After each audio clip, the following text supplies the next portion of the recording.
Quand on répète un mensonge suffisamment souvent, il finit par ressembler à s'y méprendre à une vérité indiscutable. C'est pas une simple intuition ou une formule politique, c'est une réalité psychologique mesurable qui s'invite chaque jour sur nos écrans. Quand on ouvre une application, qu'on fait défiler le fil d'actualité et qu'on croise les mêmes affirmations 10 fois dans la même journée, quelque chose change de manière invisible dans notre perception. La première fois qu'on voit l'information, on la balaye d'un revers de la main en se disant que c'est du grand n'importe quoi. La 5e fois, on commence à douter de notre propre jugement. Et à la 10e fois, il y a une petite voix qui s'installe en disant que ça cache forcément quelque chose, ou du moins qu'il n'y a pas de fumée sans feu. Ce mécanisme porte un nom bien précis en sciences cognitives. C'est l'effet de vérité illusoire. C'est un bug majeur dans notre cerveau qui fait confondre la familiarité d'une information avec son exactitude factuelle. Plus on entend une phrase, plus on a tendance à estimer qu'elle est vraie, peu importe qu'elle soit totalement absurde ou scientifiquement fausse au départ. Aujourd'hui, on va décortiquer comment ce phénomène fonctionne au cœur du cerveau humain. On va s'appuyer sur des expériences scientifiques rigoureuses pour comprendre pourquoi notre esprit critique se fait systématiquement avoir par la simple répétition. On va analyser comment des vagues de désinformation récentes, comme les rumeurs infondées autour de l'actualité de l'antivirus ces dernières semaines, exploitent cette vulnérabilité pour créer des paniques artificielles sur les réseaux sociaux. On va voir que même les personnes instruites ou conscientes du piège tombent dedans. Et on va détailler les stratégies concrètes pour blinder son esprit critique face à cette méthode de répétition stratégique.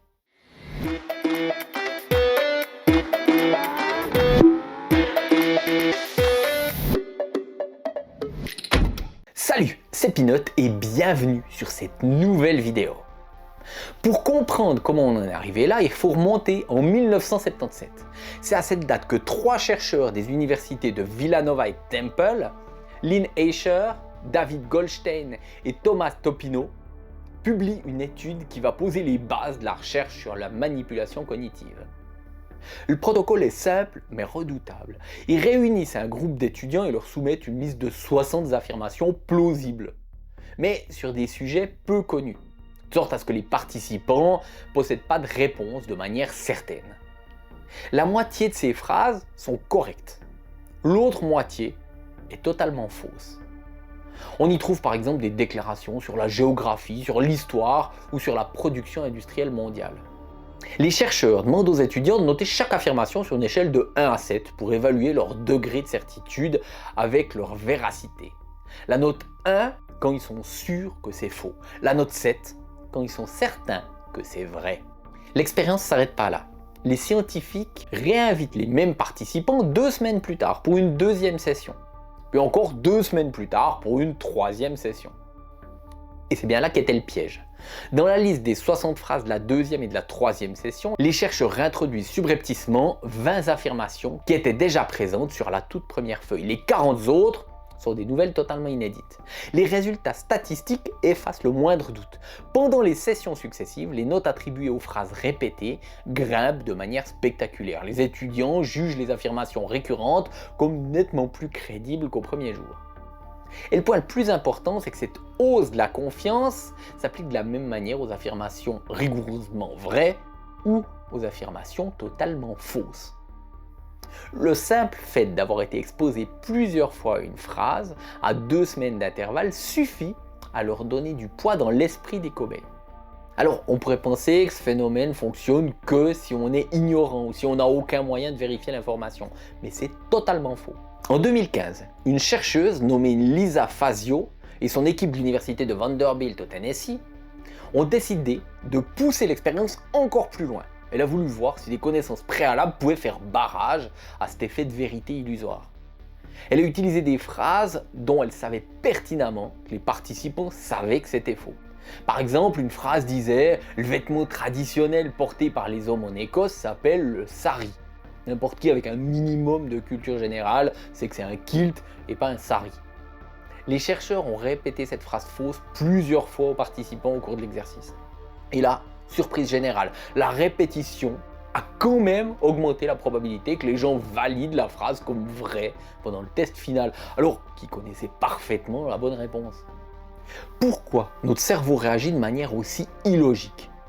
C'est une question d'évolution et d'économie d'énergie. Les neurosciences appellent ça la fluidité cognitive ou fluidité du traitement. Traiter une information totalement nouvelle demande un effort conscient à notre cortex préfrontal. Ça consomme du glucose, de l'énergie et ça prend du temps. En revanche, quand on rencontre une information qu'on a déjà vue ou entendue, nos connexions neuronales s'activent beaucoup plus vite, le traitement est fluide, rapide et instinctif. Et il faut dire ce qu'il en est. Faire une confiance aveugle à son instinct, c'est pas toujours la chose à faire. Le problème majeur, c'est que notre cerveau est un paresseux biologique. Il utilise des raccourcis mentaux pour aller plus vite. Il a une tendance systématique à confondre la facilité à traiter une information avec sa véracité. Si ça glisse tout seul dans ma tête, ça doit être vrai. La familiarité remplace la logique.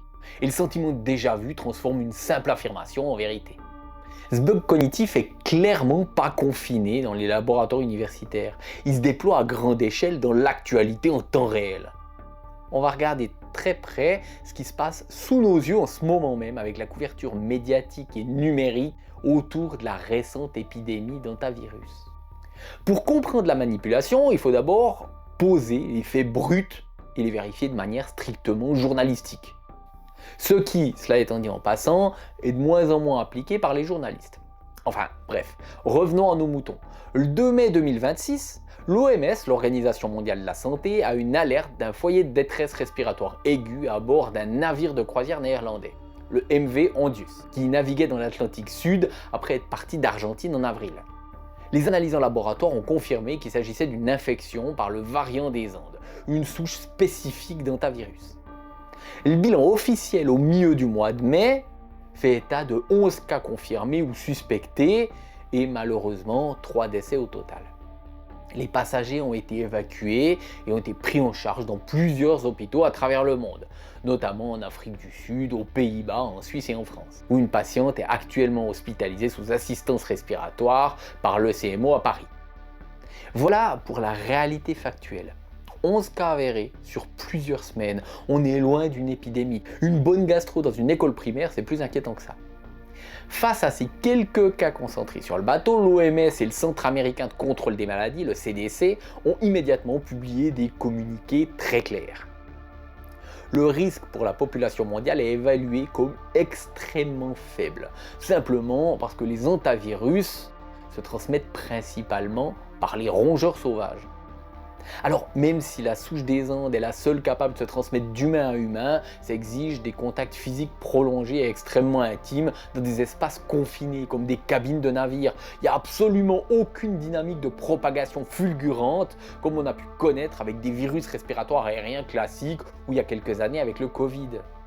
Mais regardez maintenant ce qui s'est passé en parallèle sur TikTok, X et compagnie, en l'espace de quelques jours. Des centaines de comptes anonymes ou à la recherche d'audience ont commencé à publier en masse des messages contenant des formulations alarmistes et identiques. On y lit en boucle « Nouveau confinement mondial imminent ». Le scénario du Covid est de retour en 2026, virus secret échappé d'un laboratoire biologique. Il y a même eu des théories qui affirmaient que certaines frontières avaient déjà été fermées en secret. C'est vrai que c'est hyper discret. Juste du vent, mais qui prend de l'ampleur. Sur le plan physiologique, on est face à une application industrielle de l'effet de vérité illusoire. Les internautes qui lisent ces messages pour la première fois ne sont pas crédules au point de tout avaler, pas tous en tout cas. Ils savent que la source est douteuse, mais les algorithmes des plateformes favorisent l'engagement de la peur. Ils vont leur montrer la même idée sous 10 formes différentes dans la même soirée. En ajoutant à ça les titres putaclic de certains médias qui surfent sur la vague, on obtient un résultat détonnant. À force de voir les mots hantavirus et confinement associés dans la même phrase des dizaines de fois, la fluidité cognitive fait son travail. L'angoisse collective liée aux souvenirs de 2020 crée un terrain hautement inflammable. Le cerveau reconnaît les termes qui deviennent familiers et la répétition mécanique finit par lever les barrières de la méfiance. L'internaute se dit plus « c'est une fausse information », il se dit On en parle partout, il y a forcément une part de vérité qu'on nous cache. Qui s'est jamais retrouvé face à cette réponse en essayant d'expliquer à quelqu'un qu'une info est une fake news? La rumeur isolée, c'est devenu une possibilité crédible uniquement parce qu'elle a saturé l'espace visuel. Cette stratégie de la saturation, c'est l'outil de base de la propagande politique moderne et des usines à trolls. C'est terrifiant à penser, mais le principe fondamental de la répétition constante est capable de battre l'esprit critique à plat de couture, même chez les personnes averties. En 2018, pendant le premier mandat de Donald Trump, les chercheurs Gordon Pennycook, Tyrone Cannon et David Rand ont mené une étude scientifiquement centrée sur les fake news politiques sur les réseaux sociaux. Ils ont présenté à des participants des vrais titres d'actualité et des titres totalement inventés, calqués sur les propagandes politiques. Certains titres faux étaient accompagnés d'un message d'avertissement explicite, un drapeau rouge, indiquant que le titre avait été contesté par des organismes de fact-checking indépendants. Les participants ont été exposés à ces titres plusieurs fois. Et les conclusions de l'étude devraient tous nous faire réfléchir. Le fait de placer un avertissement réduit légèrement la croyance initiale. Mais si le faux titre est répété plusieurs fois, l'effet de vérité illusoire l'emporte sur l'avertissement. Les gens finissent par juger le titre répété comme plus crédible que les titres nouveaux, même en sachant pertinemment qu'il a été étiqueté comme mensonge par des professionnels. Ça s'explique par le fait que notre mémoire à long terme retient beaucoup plus facilement l'affirmation elle-même que le contexte qui l'accompagne. Au bout de quelques jours ou de quelques semaines, le cerveau oublie la petite étiquette de mise en garde ou le nom du site de fact-checking. Mais il se souvient parfaitement de la phrase. Tout ce qui reste, c'est le sentiment pernicieux de familiarité. J'ai déjà entendu ça quelque part, c'est pas sorti de nulle part, donc ça doit être vrai. Les créateurs de contenus trompeurs, les acteurs de la guerre informationnelle, connaissent ce biais sur le bout des doigts. Ils essayent même pas de construire des argumentaires logiques ou de fournir des preuves solides. Ça leur demanderait trop d'efforts et ça serait facile à démonter. À la place, ils préfèrent utiliser des réseaux de bots, des fermes à clics ou des logiciels d'automatisation pour répéter la même idée simple, percutante et surtout totalement fausse des millions de fois. L'objectif, c'est simplement de saturer l'espace public pour que l'information devienne incontournable. Une fois que la phrase est entrée dans le paysage mental de la population, le biais cognitif fait le reste du travail, en plus gratuitement. Alors, puisqu'on ne peut pas modifier la structure biologique de notre cerveau et qu'on ressentira toujours cette fluidité cognitive face à des informations familières, la solution ne se trouve pas dans la biologie, mais dans notre comportement quotidien sur les réseaux. La première règle absolue, c'est de casser le réflexe de l'immédiateté. Dès qu'on sent qu'une information provoque une réaction émotionnelle forte, comme la colère ou la peur, et qu'on se rend compte qu'on la voit passer partout, c'est le signal d'alarme. C'est précisément à ce moment-là qu'il faut arrêter de scroller, sortir de la plateforme et aller chercher la source primaire. Dans le cas de l'antivirus par exemple, ça implique de quitter les réseaux sociaux pour aller lire directement le bulletin épidémiologique de l'OMS ou d'un institut de santé publique indépendant. Personnellement, je m'applique cette règle. Quand je vois une info, je cherche systématiquement 2 sources crédibles. Pas 2 groupes Facebook, mais des articles scientifiques, des médias sourcés, etc. Franchement, je peux que vous conseiller de faire pareil. Parce que malheureusement, en 2026, c'est tous les jours qu'on est confronté aux fake news. Alors ça dépend que de nous de les faire se développer encore plus ou d'essayer de les freiner un minimum. La deuxième règle, c'est sans doute la plus difficile à appliquer, mais c'est la plus cruciale dans l'hygiène numérique collective. Il faut arrêter de partager des fake news, même pour les dénoncer ou pour s'en moquer. Quand on partage une publication en ajoutant un commentaire, pour dire à quel point c'est stupide, on affiche à nouveau l'affirmation fausse sur le fil d'actualité des autres. Sans le vouloir, on offre de la visibilité au mensonge, on augmente sa fluidité cognitive pour le cerveau de quelqu'un d'autre. Pour combattre efficacement une fausse information, la méthode scientifique est claire. Il ne faut pas répéter le mensonge pour le contredire. Il faut ignorer la publication trompeuse. Pas lui donner d'engagement algorithmique et répéter uniquement les faits réels et vérifiés de manière totalement neutre et factuelle. Alors, je sais bien que c'est pas facile. On est tous pareils. Des fois, on voit des trucs tellement idiots qu'on a juste envie de partager pour montrer aux autres à quel point c'est idiot, sans penser aux conséquences que ça peut avoir. Ça peut aussi arriver que des fois, dans le feu de l'action, on voit quelque chose, on le partage, et c'est après qu'on se dit que c'était complètement stupide. La prochaine fois qu'une information tournera en boucle sur vos écrans, jusqu'à ce qu'elle vous semble évidente, posez-vous 2 secondes et demandez-vous si vous disposez d'une preuve réelle ou si c'est simplement votre cerveau qui confond la mémoire avec la vérité.